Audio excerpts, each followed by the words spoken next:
তুমি কি বুঝছো ওই যে চতুর্ভুজের দুইটি কর্ণ কিভাবে আটটা ত্রিভুজ উৎপন্ন করে? কেউ এই বিষয়টা বোঝো না এরকম কেউ আছো? স্যার আমি আচ্ছা, আমরা ওটা দেখি তাহলে 1 মিনিটের মধ্যে চতুর্ভুজের দুইটা কর্ণ কিভাবে আটটা ত্রিভুজ উৎপন্ন করে।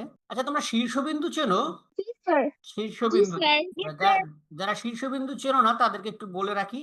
শীর্ষবিন্দু হচ্ছে ত্রিভুজ বা চতুর্ভুজের দুইটি বাহুর যে মিলিত বিন্দু, এটাকে শীর্ষবিন্দু বলে। ধরো আমরা এখানে একটা জি স্যার এখানে একটা শীর্ষবিন্দু, এখানে একটা শীর্ষবিন্দু এ বি সি, আর এখানে একটা ডি, এই চারটা শীর্ষবিন্দু। হ্যাঁ, দুইটি বাহুর মিলিত যে বিন্দু এটা হচ্ছে শীর্ষবিন্দু। আর কর্ণ হচ্ছে একটা শীর্ষবিন্দু থেকে বিপরীত শীর্ষবিন্দুতে মিলিত যে রেখা, সেইটাকে বলে কর্ণ। হ্যাঁ, আমরা একটা জি চতুর্ভুজ স্যার আমরা একটা চতুর্ভুজের দুইটা কর্ণ আঁকতে পারি। এই হচ্ছে দুইটা কর্ণ আমরা একটা চতুর্ভুজে আঁকতে পারি।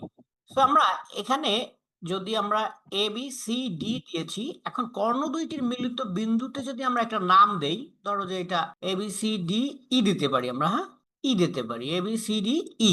এখন তোমরা খেয়াল করো যে এখানে কয়টা ত্রিভুজ হয়। আমি একটু দেখাই দিচ্ছি। ধরো এ বি ডি। হ্যাঁ, এ বি ডি যেটা তোমরা ধরো না, এ বি ডি একটা ত্রিভুজ। তারপরে তারপরে যে বি সি ডি ধরি, বি সি ডি। হ্যাঁ, বি সি ডি এটা একটা ত্রিভুজ।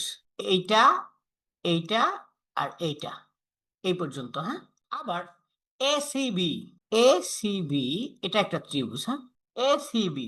তারপরে এ সি ডি, এ কোথায়, সি কোথায়, ডি কোথায়, খেয়াল করবে। হ্যাঁ, তারপরে এ ই ডি, এগুলো তো চারটা দেখাই যাচ্ছে। এ ই ডি আমি লিখলাম না এই চারটা। এ ই ডি, তারপরে হচ্ছে এ ই বি, তারপরে হচ্ছে বি ই সি, আর সি ই ডি, এই চারটা দেখা যাচ্ছে। এই যে আটটা ত্রিভুজ হচ্ছে, তোমরা কি এই আটটা ত্রিভুজ দেখতে পাচ্ছ এটার মধ্যে? জি স্যার জি জি স্যার স্যার স্যার হ্যাঁ, এই দুইটাকে বলে কর্ণ। হ্যাঁ, এই যে রেখা দুইটা, একটা শীর্ষবিন্দু থেকে বিপরীত শীর্ষবিন্দুতে মিলিত যে রেখা, সেটাকে বলে কর্ণ। তো আমরা চতুর্ভুজে কর্ণ কয়টা, এই ধরনের প্রশ্ন আসে। চতুর্ভুজে আমরা কয়টা কর্ণ আঁকতে পারি, কয়টা কর্ণ থাকে? চতুর্ভুজের দুইটা কর্ণ থাকে। হ্যাঁ, চতুর্ভুজের কর্ণ থাকে দুইটা। তো আমরা এটা আর সময় দিব না, এটা আশা করি সবাই বুঝছো। এখন যারা বুঝছিলে না তারা কি বিষয়টা বুঝছো? জি স্যার জি স্যার জি sir okay, sir excellent excellent, very good. আচ্ছা, তোমরা তাহলে আমরা এখন এক্সামে যাব। এক্সামে যাওয়ার আগে দেখি আজকে কতজন জয়েন করেছে। অনেকেই। সো এনিওয়ে, আমরা এক্সামের জন্য সবাই, আমি মনে করি যে জি তোমরা স্যার প্রস্তুত আছো।